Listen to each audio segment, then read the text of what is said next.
অঙ্ক হচ্ছে মৌলিক সংখ্যার ঘাতের গুণফল আকারে প্রকাশ। তাহলে আমি ঘাতগুলোকে এই সংখ্যাটা ভাঙবো, কিন্তু কি সংখ্যার আকারে ভাঙবো? মৌলিক সংখ্যা। তো তোমরা মৌলিক সংখ্যা জানো কি কি হয়?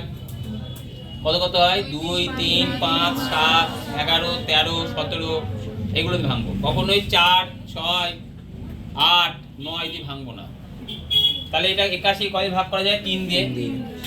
3, 27, 81, 3, 9, 27, 3 3 9। তাহলে 81 সমান কত লিখবো? কটা 3? চারটে 3। মানে কত লিখবো? 3 টু দি পাওয়ার 4। তাহলে এখানে 3টাকে কি বলা হয়? নিধান। আর 4টাকে ঘাত সূচক বা পাওয়ার বা সূচক বা ঘাত।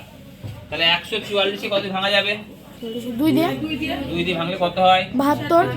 72। আবার 2 দিয়ে ভাঙো 36। 36। আবার 18। আবার 9। আবার 3।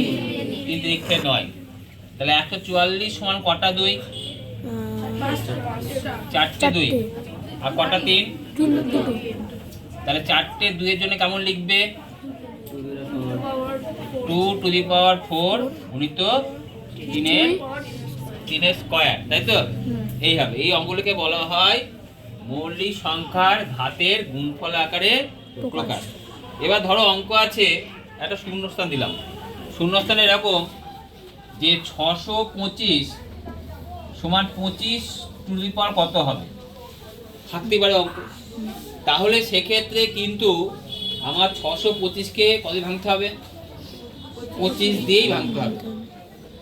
কারণ আমাকে উত্তর জানতে চেয়েছে 625কে মৌলিক সংখ্যার ঘাতের গুণফল আকারে প্রকাশ করতে বলেনি। 625 সমান 25 টু দি পাওয়ার কত হবে? তাহলে সেক্ষেত্রে 625 কত ভাঙবে? 25 দিয়ে। 25 দিয়ে ভাঙবে। তাহলে 25 25 কত হয়? 625 মানে কটা 25 এর গুণফল? দুটো। তাহলে 25 এর কত হয় মাথায়? স্কয়ার। বুঝতে পারলে?